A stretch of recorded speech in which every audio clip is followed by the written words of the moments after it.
What's up, Coordination? On the pod today, we have Carl Cervone, who is a startup operator at Protocol Labs, building out Hypercerts, which is an open data layer for tracking and rewarding positive impact.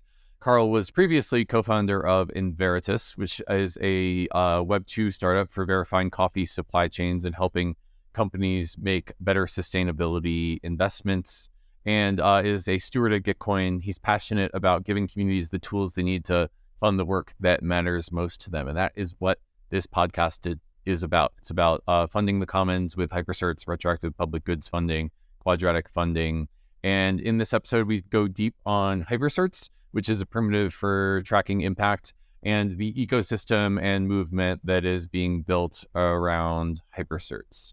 So I'm really excited about the primitive of Hypercerts, and I think that you should be too. And I think you're going to enjoy this episode with Carl from Hypercerts. Enjoy, Coordination. HAIRDAO is here to route around the middlemen in biomedical research for hair loss. HAIRDAO is an open source investment and operating organization using the coordination tools of Ethereum to begin exploring the frontier of biomedical research that bureaucracy and middlemen have previously prevented. Did you know that 66% of men and 50% of women will experience hair loss in their lifetimes? HAIRDAO has already done some crazy cool science stuff, like their first research study on the impact of synthetic T3 and T4 thyroid hormones on the human scalp, and is also the second DAO ever to mint an IP NFT. So if you want to explore the frontier of the decentralized science movement, and maybe also you've lost your hair along the way, check out HAIRDAO at hairdao.xyz. What's up, Carl? Hey, Kevin. Good to see you. Glad to have you here. So let's dive down the rabbit hole. What are Hypercerts and why do they matter? Why are you excited about them? Yeah, so Hypercerts are basically a set of protocols for tracking and rewarding positive impact.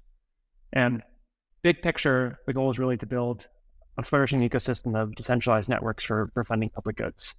And what we'd like to see is that these networks can replace many of our existing grant-making bureaucracies, which, as you know, are inefficient, opaque, risk-averse, and, most importantly, not very good at optimizing for impact, which is the thing that brings us here. So we hope that we can do that through Hypercerts by creating a set of open protocols that allow people to create, verify, and fund different types of impact claims. Now, eventually, we hope that through the use of Hypercerts, you can create a number of liquid, incentive-aligned impact markets, and so that's basically like the promise of Hypercerts as a building block. At the most foundational level, I know you've had other speakers on. You've had Holka, you've had Evan, you've had Matt talk a bit about Hypercerts and how they work. But basically, at the most foundational level, what we're trying to do is create the building blocks for making an impact claim. And so you can reduce that to essentially a set of people that are working on a specific project or scope of work over a period of time. Now, once you have that, it's very hard to know what kind of impact that group of people might produce in the long run, what domain it might affect, when that will occur. But a Hypercert is effectively a way of capturing those basic initial dimensions, those starting points, putting them on chain, and then creating a set of property rights that come with funding or contributing to that work. So that's the core concept behind Hypercerts. When I explain these, I call them carbon credits, but on any impact vector. So as opposed to just tracking your carbon mitigation, you can track how much open source you funded, how much AI alignment you funded, how much you've done for public health. And so NFTs for tracking impact is kind of my reductionist way of talking about them. Any pushback on that? I think that's a good summary. One of the things that we've noticed, though, is that people tend to have a hard time understanding the difference between, say, a claim about impact and verification that impact has actually occurred. So you and I, we could say we did this podcast, but then it takes other people saying this was an impactful podcast because I learned A, B, and C, or it opened my eyes to something new. And so part of what is ultimately going to give Hypercerts value in the world is people being able to verify and make different types of attestations about the impact that has come from that work. And in most cases, that impact is going to be in the future. It's going to happen after the people decide to do the work. And so we don't really want to constrain any ways that people might talk about future impact.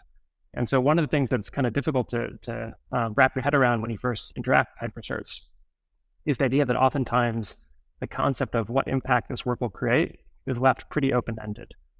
because, again, in many cases, that impact is only going to be measurable or observable in the future. I love that. And I think it's important to maintain our legitimacy to talk about evaluating that impact and thinking about that in an adversarial way. Doing the evaluations and having people attest to it allows you to track the forward positive ripples that come off of an impact. And it almost feels like there's a symmetry. We just did an episode on retroactive public goods funding with Bobby from Optimism. There's like a symmetry between retroactive rewards of impact and forwards tracking of impact. There's almost kind of like a square peg, square hole that creates a symmetry in my mind. And so in a world in which there's tens of millions of dollars of retroactive public goods funding reward, which is, by the way, as of Optimism round 2, where we're at, having this primitive for tracking for it, like the impact that happened, just makes the job of the people who are doing the retroactive rewards easier in the future. So I see like a loop there. I completely agree. It's kind of funny that you mentioned that, because I'm hopelessly bad with managing my browser tabs, but I have the latest results from Optimism's PGF round kind of there as a tab, which is permanently open. And whenever I'm kind of needing conviction that this space is real and people actually want to fund public goods and put meaningful money towards it, I just look at that tab and see all this evidence of it. So it's such a powerful example. I mean, I think ultimately the future that we want to see is one where you can fund impact before, during, and after it occurs. And the reality is that right now, most of the mechanisms that we have for funding impact rely on a group of people making some prediction about what they think is going to lead to impact. So traditional grant making, the way that works is that you'll have a domain that you care about. People will come up with a set of eligibility conditions for people that are working in that area. You do a request for proposals, they submit some grant applications, you pick the best ones, and then 6 months to a year after you had the idea of what you wanted to fund, the work actually begins. And coming out of that, you don't actually know what has worked. Many things that are pursued don't actually work out or have the desired impact. And so even if we can just shift that from being 90 to 95% today of how things are funded to 85%, 80%, 50%, and opening up new ways of funding impact and tracking it, I think that's really important progress. Yeah, totally. So I'll just direct the listener to hypercerts.xyz. And there's a beautiful graph there that just shows that, right now, a lot of these projects are being funded with grants, which have a like constant reward as you have more impact. And hypercerts are going to create this correlation between impact and reward for the funder that I think is like really important to just to the positive feedback loop, where impact DAOs create more impact and then they get more rewards, which they can invest into further impact, or just like hiring great people. Picture's worth 1,000 words. So to the audience, you got to go to hypercerts.xyz in order to see it. Yeah, exactly. I think that's the real conundrum here, is that it's very easy to look back over a period of time and say, these are the things that were most impactful. You can look back at your life, you can look back at organizations that you've been at, and there tend to be certain moments or certain things which are extraordinarily impactful. But it's very difficult to know when you're experiencing them, or if you were to try and predict what they are, to accurately call those. And so just the concept of retrospective evaluation and retrospective funding is incredibly powerful. So let's talk about traction. What kind of pilots have you all done? Where are you in the build out of this ecosystem? Yeah, so we released the first set of protocols about a month ago. They're currently on early testnet in Optimism. And since then, we've had a lot of people playing around with hypercerts. So I think as of today, there's well over 400 hypercerts that have been created, more than 6,000 unique owners of hypercerts. The first kind of big application for hypercerts was a collaboration with Gitcoin. So for listeners who might not be familiar, Gitcoin just transitioned from having most of their grants data being run on a centralized platform, the one which is purely on-chain. And so through that, we were able to permissionlessly get all of the information that is required to create a hypercert from any Gitcoin grant. So basically, any project that participated in the most recent Gitcoin Alpha round is able to create a hypercert and then they can distribute that hypercert to anyone who funded their project using quadratic funding on Gitcoin. So it was a first use case trying to get some hypercerts out there in the world. And since then, I think about 50 projects have already created their hypercerts. Over 5,000 people have claimed them. And there's some pretty exciting things that are popping up every year now. So that's just one example. And for anyone who was a member of the alpha round and is looking to create or claim their hypercerts, there's a Telegram channel that you can join where you can reach out if you need the instructions to mint and claim the hypercert. So for the listeners who don't know, you're kind of a double agent. I know that you did some work at Gitcoin, and you're a Gitcoin steward as well as being working on hypercerts. So it's an example of the collaboration that I think happens when you have social interop between two or more projects, and then you do technological interop from there, and then economic interop can come on top of that. So I think you're a true plurality, someone who works with a plural mindset in the Web3 ecosystem. Yeah, I think that was one of the things actually that really made me think differently about how people were building in this space compared to, say, traditional ecosystems for having social impact or funding public goods. I think here the ethos is really, if someone is doing good work, why don't we try and compose with that? Why don't we try and partner or build on top of what they're doing, as opposed to trying to reinvent it? And so Gitcoin just has this tremendous community around people that are trying to fund their shared needs. And so why not look for ways that you can add additional value to that community? And hopefully that creates a feedback loop that allows people to get more value from hypercerts and to come up with new use cases for hypercerts. Yeah, and the technology for tracking impact, I think, is very complementary to the technology for funding what matters, funding impact. So it's certainly complementary there. Yeah, I mean, that's actually one of the areas that I think we're most excited about, is how you can go from not just creating claims about impact and funding that impact to having a decentralized, incredibly neutral set of attestations or ways of signaling what things are most impactful.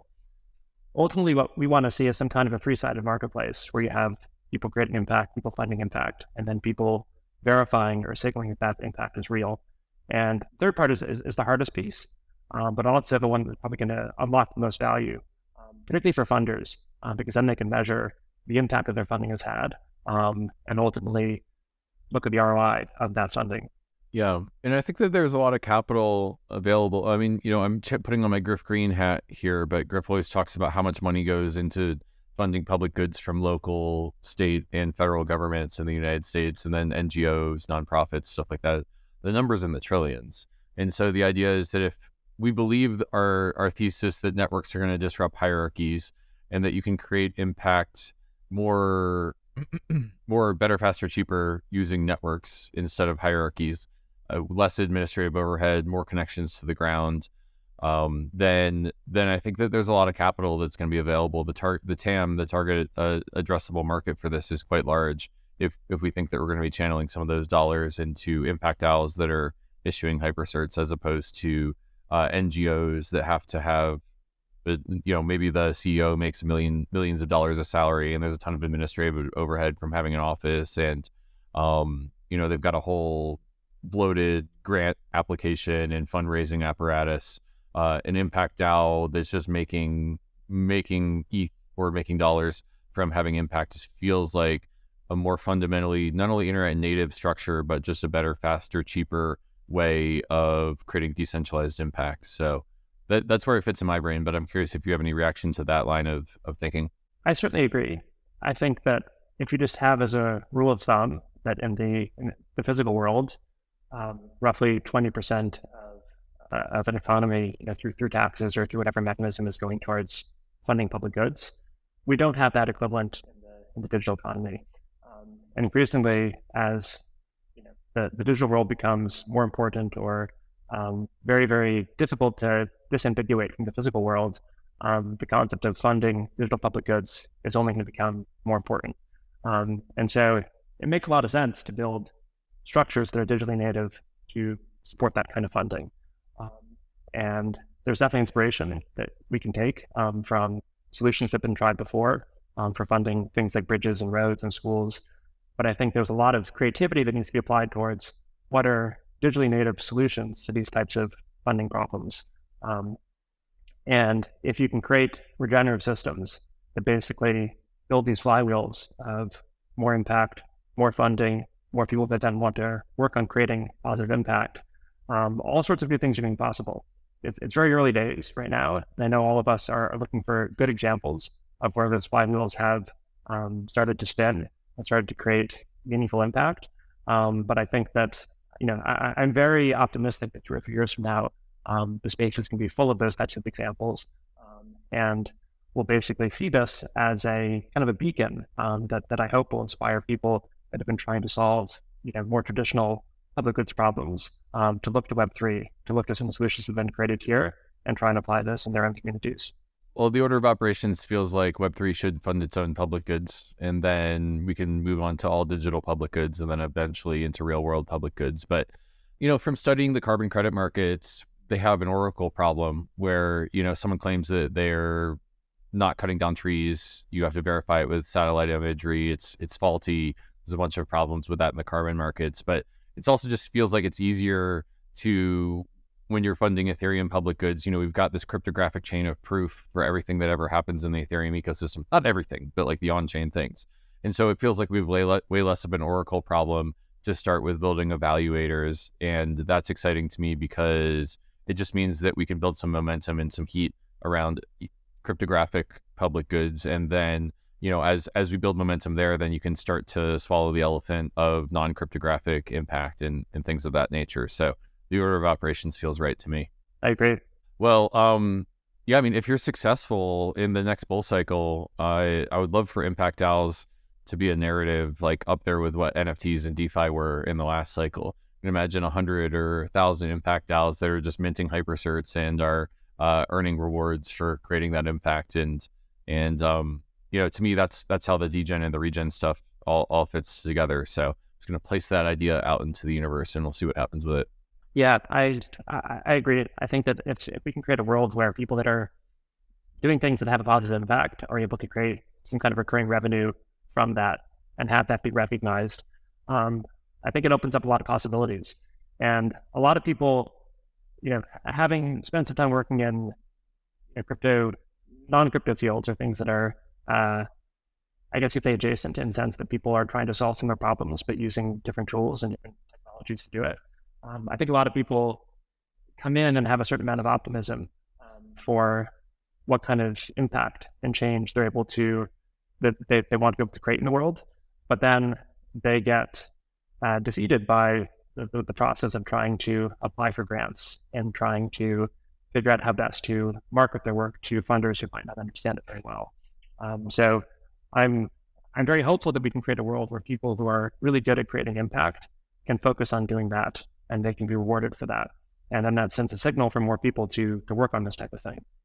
Yeah, I would love to talk about what's next. So y'all just had the Gitcoin collaboration. I know there's been a couple hackathons that have been built. So what can people expect in the next couple of months with respect to hypercerts?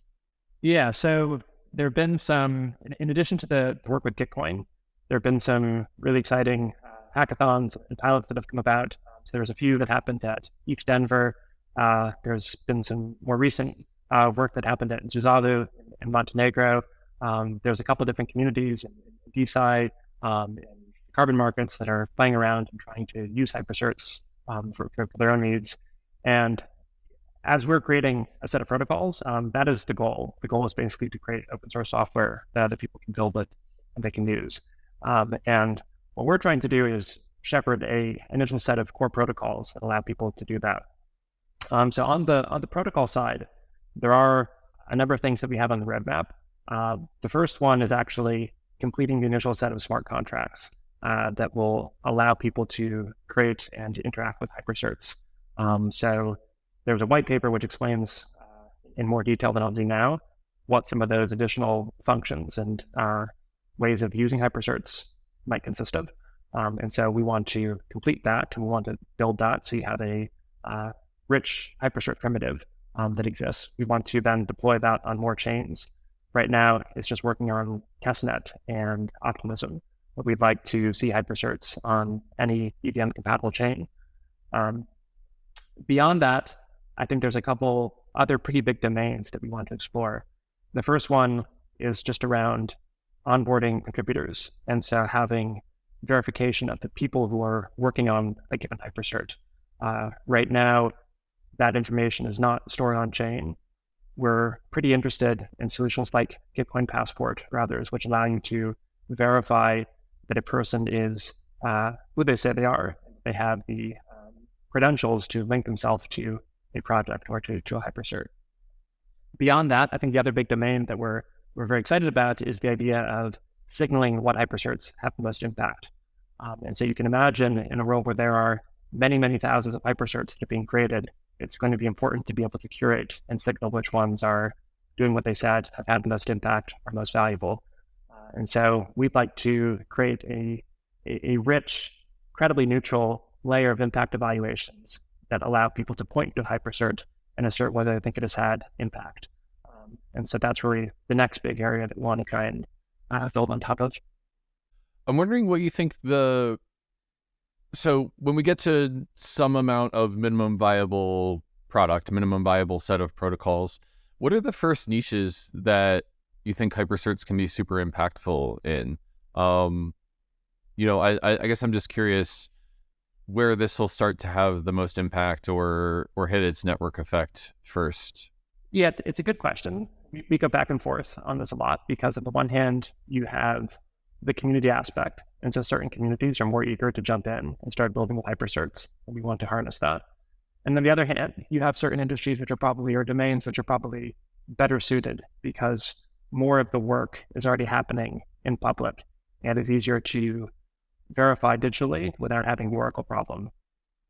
And so without being overly prescriptive, I think that we're probably going to see more adoption in areas like open source software, AI safety, Ethereum infrastructure, certainly any layer 1 or layer 2 that wants to fund its public goods.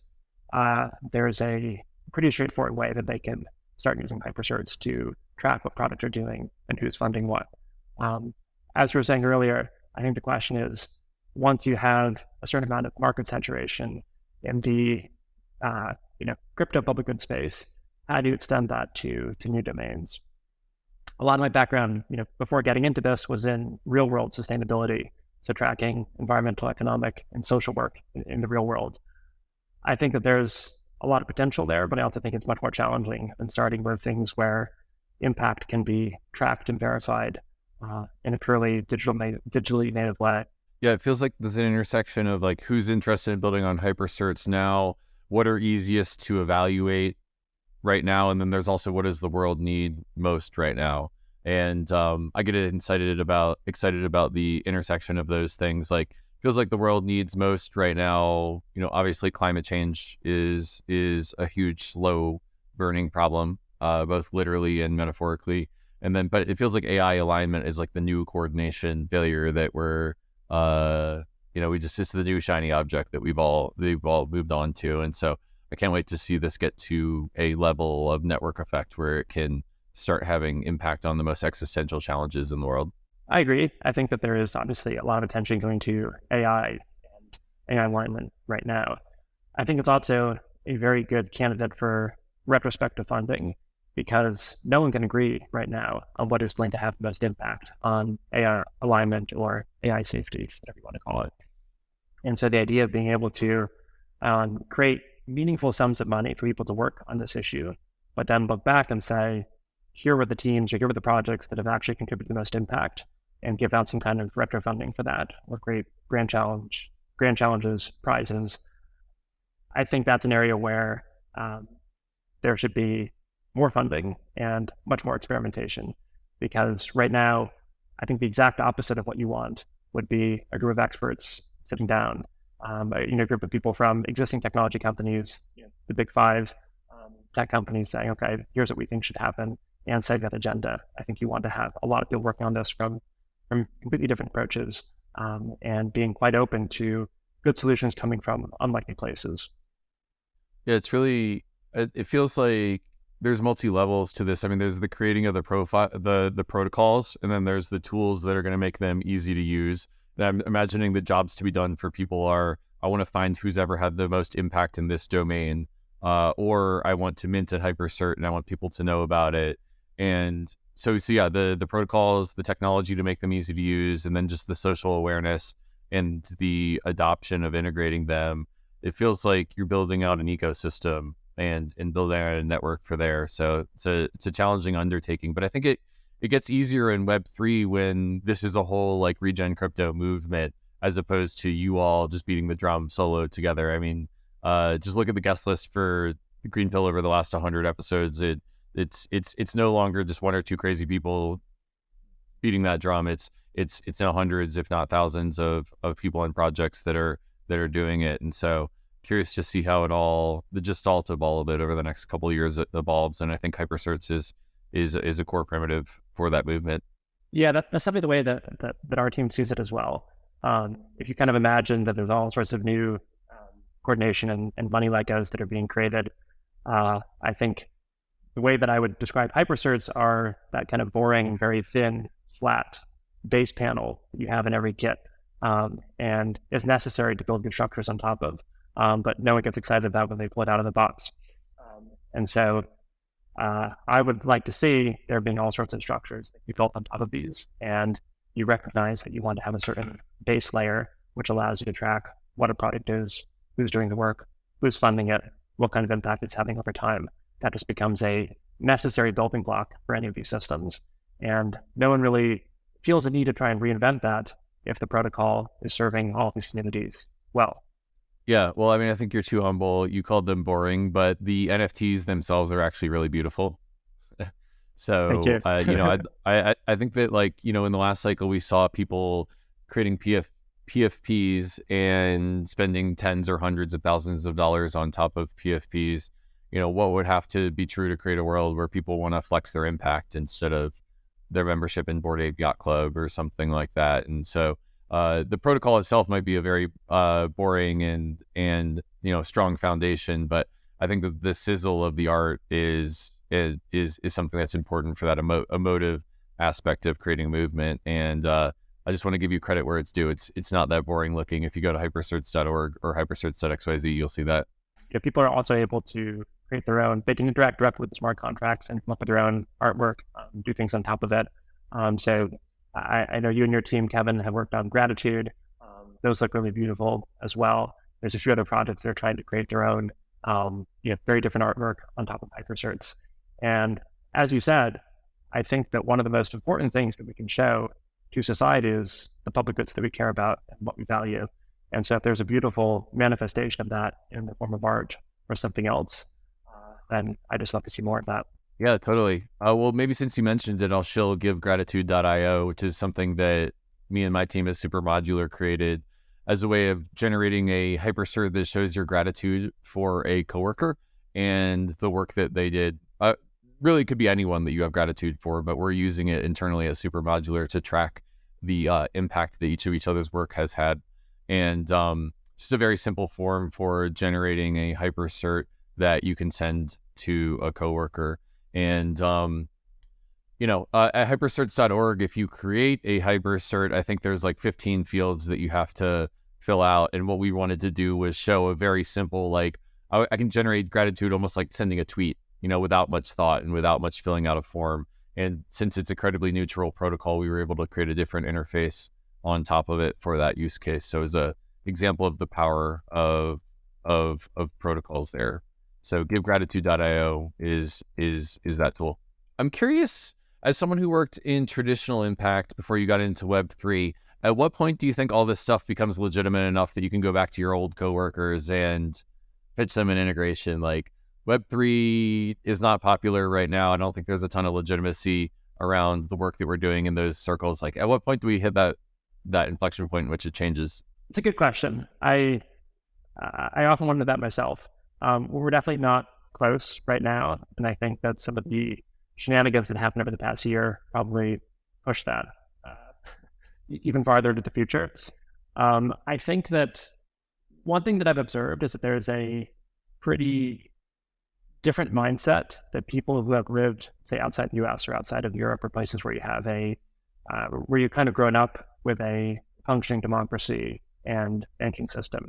And I think in parts of the world, and for people that live in parts of the world where you cannot take those things for granted, there's just much more openness and willingness to experiment and see the value of where this tech is.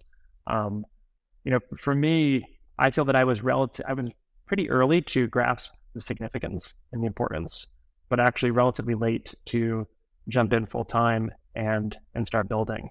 And so I think the more that we can create narratives which get people to suspend their disbelief and start actually working with protocols, engaging in DAOs, using the tools, I think we're going to see much faster adoption. So I hope that public goods, things like ReFi, can bring in that next wave of builders to the space. I also think that we should have a lot of different bets that we're placing. So more things, it could be art, it could be finance, it could be governance, it could be things like how to align AI safety efforts. I feel we want to have as many experiments going as possible, but ultimately it is going to take a change in the narrative about what crypto is, and there being real world use cases where people can say, this actually solved my problem in a better way. And once that happens, I think people are going to have a hard time going back. Even if you look at people that have been active in, say, Gitcoin funding rounds for several seasons, I think the number of people that come in and are probably quite new to Ethereum and to, receiving funding from people they don't know, they're kind of new when they come in, but then I see very few of those people actually leaving. I think they come in and they start learning. They realize there's a support network and it continues to grow. And so I think the more we can extend bridges to people that are curious and bring them in and let them share their ideas and experiences, the more rich this space is going to be.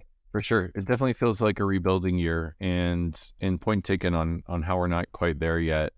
But I wonder about the change of the narrative. As someone I was born in the 80s, and I remember in the 90s and in the 2000s when the internet went from like a fringe phenomenon to having taken over the world. And early on, it was like this curiosity of like, what's this internet? What's this information superhighway? That's actually a beat I haven't heard in a long time, the information superhighway. And I feel like we're in the information superhighway narrative of Web3 right now, where it's just like, it's one thing and it's this monolithic and people are writing it off. But the internet is actually hundreds or thousands of different subnetworks with what we call websites, and no one judges the internet with one generalization because it's decentralized, right? There's many different websites, and I'm wondering when we get to like the high resolutionness of that with Web3, where it's like, there's regen Web3, and I don't think people even know about regen Web3. I think what people know about is Bitcoin and like FTX. And so how do we get to a high enough resolution where people say, okay, there's trash over here, but there's good stuff going on over here. And that's the point in which I think we can reach an inflection point, because I don't want to be put in a position of defending FTX to the world or, in a pitch for impact funders. And but what I do want to focus on is the tools that you and I and the Regen Crypto are moving. So looking forward to that point. And I think that you provide cryptographic proof of impact, and that's a pretty core primitive to go back to the really anywhere you're going to pitch. Having that cryptographic proof of impact is a solid foundation of legitimacy, in my opinion. So, any reactions to all of that? Yeah, I have a lot of reactions, so I'll try and condense them a little bit. I think the first thing is probably that most people still see crypto as fintech or financial technology, and it's not. It's coordination technology. It's a way for people to come and agree and have consensus and have that be cryptographically provable. And so probably one of the biggest problems that cryptos face is its association with currency, and all of the speculation and volatility that's gone into cryptocurrencies as an asset class. I think that if there had been a little bit more, I guess you could say, applications that were non-financial in the early days, people might have a different opinion of what this was about. And so I think it is our job to actually show that, sure, there is this incredibly powerful money Lego that you have, but there's also very powerful governance Legos. There's very powerful ways of actually creating new connections that people might not have discovered on their own. There's the ability to create social networks. There's the ability to kind of track histories and build out, the proof of work that something, the impact story behind something. So these are use cases that are pretty underexplored right now, and so I hope that we can get more people to work on those types of things and create applications that convince people that have probably not thought about this much more than just being a financial application, to being open-minded and playing around. And until we get there, how else do you think that we should be building a green pill movement or a regen crypto movement? Like what would you like to see internally from the movement from here on out? I think the green pill movement it's a pretty powerful meme. And what I think you and others who've been on this podcast have done a great job on is trying to come up with a narrative that is approachable and is accessible for more people. And it's a narrative of being optimistic about the future, about trying to regenerate the world, trying to give communities new tools for funding their shared needs. So I think that's a very, very positive meme. And right now, like it or not, a lot of this is going to be fought based on the narrative and the credibility of the people that are presenting that narrative. And so I think that in order to build a green pill movement, you need to keep expanding the tent, getting more people that have different backgrounds to come in, bring their skills, use the tools, and build things that serve their needs. I think onboarding is really important, helping people that might be a little bit intimidated at first to start using the tools, getting a little bit of Ethereum, playing around with that, joining a DAO, seeing what it's like to vote. One of the DAOs that I joined quite early on and has been really impactful at helping me understand certainly the non-financial use cases for crypto is DreamDAO, which is basically trying to get young, 16 to 19-year-olds from all over the world to learn about Web3, but they're learning about it by governing, by taking charge of work streams, by being able to come up with their own proposals and see how the community responds to that and getting people to vote. So there's basically no financial activity apart from doing some grant writing to fund the DAO, but people are using these tools all over the world in order to govern an organization. And every season, the leadership changes, new people step up, and they decide what they want to do next. So for people that are looking to get involved and are new to the space, I think one of the best ways they can do that is by joining a DAO and trying to understand how work happens. And I think for many people, it's going to feel like a much more organic way of working. It's a much more natural way of showing up and participating in a cause that you care about. Yeah, I think so. I think DAOs are complicated right now, but if we can simplify them or at least create a front door that doesn't lose people in between the front door and actually productively contributing, that feels like the challenge to me. But they're a new way of organizing and a pretty exciting one at that. I mean, you have to step back and say this is only an experiment that's 5-6 years old, right? And it takes a while to figure out how, what are best practices or sets of best practices for different organizations. Before getting into crypto, a lot of my work was in East Africa, organizing farmer cooperatives. And many have said cooperatives are very much like DAOs. They have the same issues. How do you create the right incentives? How do you have good governance? How do you get the members to feel that they have belonging and are able to accomplish something greater than they could do individually? And there's no easy answer. Many of these things actually fail, but it's a series of experiments. And when really good ones rise out of that, they can be exceptionally effective at creating value for their community. But to say that there's one DAO model or one blueprint for building a DAO, I definitely don't think that we're there yet. And the same would be true for cooperative or any other type of organization you're trying to create in the real world. Well, I'm wondering if there's anything I didn't ask that you want to tell the audience. The only thing that I'd add, and this is maybe a message to the normies and the people that might not be active in the space right now. I have a lot of friends from past lives in international development, sustainability, climate change, and education. And these are definitely fields that tend to attract people who have a lot of optimism out of the gate and ideals for how they think the world should be. What I've also seen is that in my experience, after they spend a good amount of time in the field we're actually trying to build in those spaces, they can become deeply cynical about the rate of change, the lack of impact, perverse incentives, how decisions are being made, the lack of bottom-up participation, basically you name it. And as I've said before, I'd really love to see more of these people settle here, take the green pill, and build things. And so over the past couple of years, I've tried to invest a lot of my own time in trying to onboard people and create materials that help people get their bearings and figure out how to start engaging with Ethereum and participating in the community. So if that speaks to anyone who's listening, feel free to reach out. I'd love to connect and hopefully help onboard you to the space. Totally. Well, we'll have a link to your Twitter in the show notes, and then also a link to hypercerts.xyz, and then a couple other resources from there. So if you're listening and you want to get involved, reach out to Carl on Twitter. And then there's also a Telegram group, I think, for Hypercerts that people can join from there, and they can get involved from there. One last question that I'd love to ask before we break, Carl, is if in a world in which you're maximally successful in Hypercerts, what does that look like? Take us 10 years into the future to a Hypercerts retroactive public goods funding the commons future.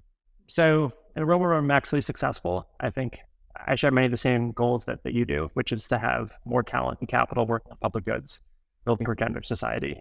And specifically for Hypercerts, I would like to see communities using them in all sorts of ways that can't predict right now. But basically, it becomes a primitive for capturing what work is happening, who's funding it, what impact is happening, and that extends well beyond just the crypto ecosystem to the overall space of digital public goods, and then ultimately, blurring the lines between the physical world and the digital world. I'm just very excited about the idea of taking communities that might be trying to solve a problem, giving them some new tools and an effective coordination mechanism for working on that problem. I think the more experience we see in that regard, the more not only going to break down some of these barriers, but we're going to see really, really exciting new use cases that onboard lots of new people. So I'm very excited about that. And 10 years from now, I hope that we have lots of examples that we can point to of people that are getting funded for having impactful work in the world. And that becomes just like going out and becoming a banker or a consultant, and I'm going to focus on having impact. They can make a living from doing that. Yeah, totally. I mean, I think that's, you can just drop big numbers and say tens or hundreds of millions of dollars will be going through Hypercerts in order to fund impact. But boiling it down to that agentic level change of now people can pay their mortgage and pay for their healthcare or their basic needs by working on the commons. That's kind of where it nets out for me. That's the systemic behavior change, and it's what gets me really excited. Totally. Word, well, thanks for joining me on the GreenPilled pod, Carl, and keep up the great work. Thanks, Kevin. Good talking with you. Likewise. Peace and love.